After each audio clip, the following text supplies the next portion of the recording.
I'm sorry, yeah. But 57-8, little number 20 took that win. 65, 10-11. We looked for him last night to speak with him because they were tied going into the final as well. Little number 84, Tanner Ward took that one. I just always like mentioning him because his dad's name's Jeff Ward. But he's a cool kid. Moto guy. Yeah. It's funny. I was at a race in the States one time, and they're asking who his mechanic was, and then somebody told him, "Oh, it's Jeff Ward." So everyone's looking around for Jeff Ward to show up, and then Jeff did show up, and it's like, "Wait a minute, you're not Jeff Ward." But anyway, moving on to MX3 Junior A, we had the number 157 went 9-1-1. Yeah, took the thing. Yeah. First moto to throw in. Dodd from Michigan. Yeah, first moto. That's pretty crazy how to go 9-1-1. He had some problems that first moto, but came back and took it. Yeah, and that takes us to the final one, which we mentioned didn't actually happen because of the weather and the lightning and everything. You just had to stop it. I mean, the rain was coming sideways, the lightning was coming down to MX2 Intermediate, so that went to number 215, Zach Deanna. Yeah, Zach Deanna, Saskatchewan native, came out, and actually he also had some good motos in the like you're saying. He actually led the MX3 intermediate class going into that last race. And so I mean, he had a pretty successful weekend all around. Yeah, for sure. And he's also been traveling around doing the whole circuit. Yeah, he's been doing all the nationals too. Yeah, nice family actually. We've gotten kind of know them over the summer too, being traveling on the road and seeing everyone everywhere. Let's move on. I guess that kind of takes care of it. I guess we should wrap up all of the things to do with the TransCan before we move on to the pro stuff. Yeah. So let's talk about the awards. As let's see here. The first one we'll talk about, the GPF Recovery Award, given out there by Josh Woods. Josh Woods gives that out, and he gives away. It's a week down to his facility there in Georgia, in Cairo, Georgia. I've been there a bunch of times. The place is awesome. And also this year, a new thing is Scott is donating a bicycle to go with it. So that's a pretty awesome award. Should have lined up. I need a new bike. You need a new bike. But yeah, that went to Matthew Davenport, who we just mentioned there, number 202 in the junior classes. So congratulations to him. Yeah. And the award, the thing with the award is it's for somebody who, they start off bad at the beginning of the week and then they recover and have some good races. Yeah, exactly. Award. And Matt Davenport, he had the first day he had a couple bad races and like I say, came back, won a championship. All right, cool. Let's move on to another one here. Another award that was given out was the Yamaha Factory Rider Award. That's kind of a cool one. I guess that's given to the Yamaha rider. Yamaha rider, and it was like we were saying, we saw RJ Marnock on the podium all week, and he was the rider who gets it. So for next year, he's going to get a new 2012 Yamaha and a parts credit to go with it. So he'll be out there. I'm sure he's pumped on that. Yeah, absolutely. Dan Peltier Memorial Award. What does that go to? The best parent? We'll just call it the best parent award. Obviously shows devotion to the kid and the sport and everything like that. This year went to George Jones, so congratulations to him. Next on we had the hardest charger award. That the most passes, I suppose, right? Factory Connection sponsoring that one. Dylan Wright had, as we mentioned. I don't think anyone's going to debate that one. Dylan Wright on the Husky 125 there. Not getting the best starts and having to work his way through. And even today, like in Schoolboy, he went down, had to come get back up. Yeah, he's just so... He's passing twice the amount of people he should have passed. Exactly. I mean, a bad start, catch up, then back, and then, oh man, just working. Just great to hear that bike just screaming around the course, track. Manufacturer's Award went to KTM, so KTM took that, had the most points there. Sixth, the DMX Total Devotion Award. Yeah, our award. We've been doing this since RaceX Canada days. Originally, we partnered with Millsaps Training Facility, and now Todd from Performex, Todd Chumlick, he stepped up to help out with that, and you get a $1,000 credit towards training with Todd down in California. So this year Kyle Crothers gave it to Ty Shemko, who man, that kid impressed me. He did. He's like a little mini Kyle Keast out there. He's a little stocky and stuff, but he was on it in the junior classes, and he won a few motos, and he looked good out there. Yeah, and someone was saying not only he does look good because apparently he's lost 50 pounds. He's not like a tall guy; he's a small guy. So he's obviously really whipping himself into shape and taking things seriously. Yeah, he's working hard, and he seems to really be into it. So hopefully this will help him take it to the next level. Yeah. All right, and the Rick Joseph Award went out to that goes out to the most promising Ontario rider. Looks like that went out to Drew Roberts. I have to say that was a pretty good choice. Drew's been having some good racing all year long. He really impressed me. Really impressed me this week for sure. Well, I mean, Santa Lee really caught our eye, and then again this week he was really on it, and it was good to see. And he's a really nice kid too. Yeah, great family. We've talked to him a few times in our rider roundup and stuff too. So, and finally, kind of the biggie, I guess, of the week. People are wondering who's going to win the bronze boot this year. went to someone who I don't think won an actual moto, but was so consistent and through the week was on the podium. It's for the highest points total. For Highest a big points bike. total for big bikes. Yeah, I think junior and intermediate Junior perhaps. intermediate, Yeah. yeah. So that goes out to Taylor Arsenal this year. Who? Taylor Arsenal. Congratulations, number 257 in the junior class. So well done for him. Yeah, actually, I saw him out there. He looked good, but yeah, I mean, just consistent. That was the main thing, and sometimes that's all you got to do. And yeah, congrats to him for getting the bronze boot this year. Yeah. Hard to believe that actually just wrapped up Walton TransCan. I know. Can't believe another year is over. It's just crazy how fast time's flying. What do we do now? Go watch no, I mean in life. I mean in life. What do we do? What do we do? Okay, yeah, let's move on. Tomorrow is the last pro race of the year. Yeah, and man, is it going to be a doozy? We have got quite the lineup for tomorrow. This is, I don't remember ever seeing this many big names and surprise showing ups. It's debut pro races, and this is it. This is the one. Maybe that's why the rain came down. It's trying to throw a monkey wrench into it because it's just too good. Yeah, I wonder. I mean, it's not raining now, but it did rain, like we said, so hard that it actually canceled the race at the end. So it's not supposed to rain overnight. It's actually, well, it is supposed to rain overnight, but it's supposed to stop for the morning and then maybe return for the afternoon. So I'm not sure. I'm sure obviously the guys know how to handle the rain at this track, so they'll be flattening it out, and hopefully the water will be running off it, and we'll see what we can see if we can get some normal, rutted, grooved up, good racing from Walton tomorrow. But yeah, let's touch on a couple things, I guess. We already know that Colton has clinched the title in the MX1. Yep. Dusty Clad is second. Nobody can change that. Yep. Those guys are 1 and 2 again. Tyler Medali in the MX2 class, 2 points or so. Yeah, he's pretty much a done thing, but barring weird incident and a win by Kevin Benoit, the title's going to go to Tyler Medallia. So not too much excitement there until you throw a few things in here.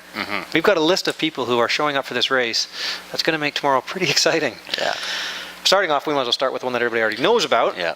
We've seen him all week in a few races. Yeah, exactly. We've already seen him racing this week. MX3 World Champion Julian Bill is here, and he's pretty eager to get out there tomorrow and race. And yeah, I mean, he's going to be fast no matter what. I don't know where he's going to stack up, but he's going to be in the mix, that's for sure. Yeah, no, for sure. Like we said, he'll be running 225. You thought he might have been, because he had number 2 on the whole time, you thought maybe tomorrow he'd just use the 2X. Oh, yeah, I mean, that's normally what you would do, right? Just throw a piece of tape on there and go, right? That's right. Well, why would he have to run the 2X? Because... Exactly. We got another number 2 tomorrow coming out, all the way from Hungary. Last year's national number 2, Cornel Nemeth. Yeah, he was riding for the Rockstar OTSFF Suzuki team. Yeah. You went over there and you took a nice picture of the bike. You saw it there. It looked pretty nice. We hadn't seen the number 2 on a bike all summer long, so it's gonna be great. Yeah, it's kind of crazy to think. The guy got second last year, and this will be the first time we're seeing him all season long. Yeah, my question was, what has he been doing all summer? Is he fit? Has he been racing? Apparently he is. He's been racing for a Suzuki team, so I guess that's kind of how the whole deal with Andre Lauren and the OTSFF team came about. Yeah, so I'm not really, to be honest, having not seen him all summer. Yeah, exactly. Who knows? He was hit or miss, it seemed like sometimes. Yeah, for sure, Obviously, exactly. He was usually hit when he ended up with second overall, but sometimes you never know. You never see we'll see what happens tomorrow when you stack these guys up. Yeah, obviously the other big name that everyone's talking about is Darren Durham. Came up with the help of Renegade Fuels, and him and the 1110 Mods guys drove up from Pennsylvania. So, I mean, the guy's fast. He led High Point for most of the race, and he's definitely hands down on paper fastest guy speed wise. So we'll see how it plays out. Yeah, like MX3 World Champ Julian Bill, Darren Durham in this class. He'll be running number 371, by the way. I mean, you have to ask yourself, why wouldn't he win the thing? Yeah, you know what exactly. I mean? He's got the pedigree to. I mean, I would say it's his to lose, basically. Yeah. We'll see what happens. His teammate, I think, Alec Young. What's his teammate's name? Alex Martin. Alex Martin was maybe going to come, but he's not here. Yeah. Word is he's not here, right? No, he's gone back home. Another interesting thing here, showed up with Redemption Racing under the tent there today. Yeah, Kelly Smith. Yep. Arena Cross guy and Mount Morris National winner with Steve Mathis, as he'll always tell you. Yeah, he'll be running the big number 171 in the MX1 class tomorrow. On the Yamaha. On the Yamaha. I'm not sure where he'll fit in. Yeah, for sure. It's just a great addition, though. I mean, anytime you can have another, solid rider in the mix, that's always good for the series and the sport. Yeah, and I'm going to throw this one in there too. AJ Rhodes, you can't miss him. He'll be the tallest guy out there. He's a Michigan rider. He'll be number 229 out there. He is last year he won the A class in Michigan. So I mean, the guy's got some speed. He's a mechanic. He's helping out the MXM Nation guys, Ben Toy and Miles Bartholomew and stuff like that. So he's their mechanic. and he's actually going to Oh, wow. lace him up. I guess you don't lace him up for. He's going to lace him up tomorrow, and yeah, look for him to have a pretty good race. I would think he's not expecting too much, or he didn't want to say he was expecting too much out of himself. But I bet he's up there mixing it up pretty good. Small thing. Oh, sorry, you have something? No. Oh, I just Brad Noddett has announced he's going to run both classes tomorrow. So that'll be interesting. Not sure he's got some speed. I'm not sure see how he'll do in the MX1 class, but I wonder if Josh Schneider will do that tomorrow. Should have spoken to Dave about that, his dad, but because he has in the past. But I don't know if he has a 250. Oh, I think he sold that. He's actually. And on a good note there, Jay Burke is back. I saw him yesterday wandering around. So he's back from his foot injury. So we'll watch for him. Actually, Julian Bill is pitted with Jay Burke. They're teammates for the weekend. Oh, okay, that's good to see. That's a couple nice guys pitting together. Actually, yeah. And finally, making his pro debut. Yeah, I think this is something a lot of people are talking about as well. Yeah, for sure. I mean, we don't want to put too much pressure. There is no pressure on him. It's just we're excited to see him north of the border again and making his pro debut. Cole Thompson out there. He's running in the MX1 class. He'll be running the number 160 like his brother always ran. Yeah, it should be cool. And I mean, the guy just won a championship down at Loretta Lynn's in the B class and running some really fast times. So yeah, it'll be cool to see how that kind of speed translates to the pro class. Yeah, I mean, of course, there's all kinds of arguments can be made. Like, I mean, I've seen him run down there at the same speeds as Justin Bogle, which everybody's saying he actually did at Loretta Lynn's this year. Not just in one class. I mean, Bogle was the top A rider. Cole was arguably the top B rider. Him and Jeremy Martin. But lap time show, he was right there with him. So I mean, it'd be really cool to see him get a great start and kind of see what he can do. He's trying to keep everything on the down low, so to speak. He doesn't want to say too much. So we'll have to see when the gate drops. How's that saying go? When the gate drops, something drops, something stops. Yeah, when the gate. Yeah, but so that's kind of our preview of what's going to go on tomorrow. So, do you have anything to add about tomorrow? I can't think of. No, other than hopefully the rain holds off and the track's in good condition, and we can really see these guys let loose and give it everything they've got. Yeah, it's also fun to see people too after the whole thing is done. Speaking of letting loose, exactly. Walton is always quite the entertaining time. It's everyone's together all summer long, and this is the big send off. Everyone goes their separate ways, and they always let their hair down at Walton and have a little fun out in the field. Usually bonfire, and it's a great time. Yeah, some wood even gets burned. But and on the final note, I kind of want to touch on too is Brent Airmail Worrall suffered that injury a couple days ago there with his the back injury. So not looking great for his recovery. Although they did get some good news today after he's actually recovering a lot. He's getting his faculties back to him a lot quicker than they maybe thought he might have. So he's just really fit. He went from being not fit to being very fit. So that always helps in these kinds of situations. But they've actually started up a website for him there. So if you want to go to brentsrecovery.weebly.com. That's the website they started, and his wife has mentioned that he's already wanting to see what's going on MX Forum. He's like, someone, come on, go say this on MX Forum, do this, do that, and they're just a great couple. She's actually going to head home on Tuesday. He's like, no, you don't stay here. Just go, take care of business, get our stuff in order. I'm good. I'm cool here. He's in London. I live in London, and you'll be in London too. So we're going to come see him for sure. He's a great guy, and everyone's going to pull together and help him get through this.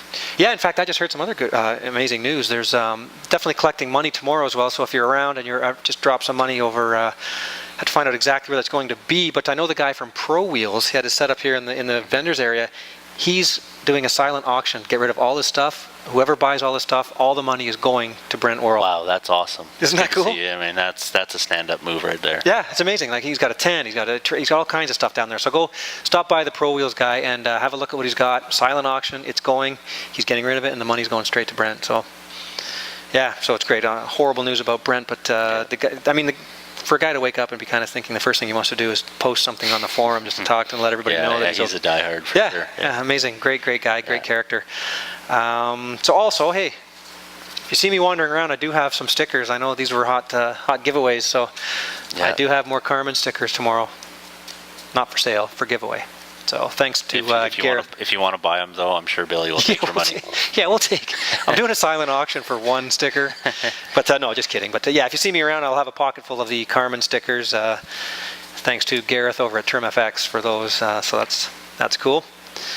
What else? I think that's it. Let's wrap this up and go to bed and get ready for tomorrow, because tomorrow's going to be an awesome day of racing. Yeah. So for James Lissamore, I'm Billy Rainford, and we will see you at the races. See you later.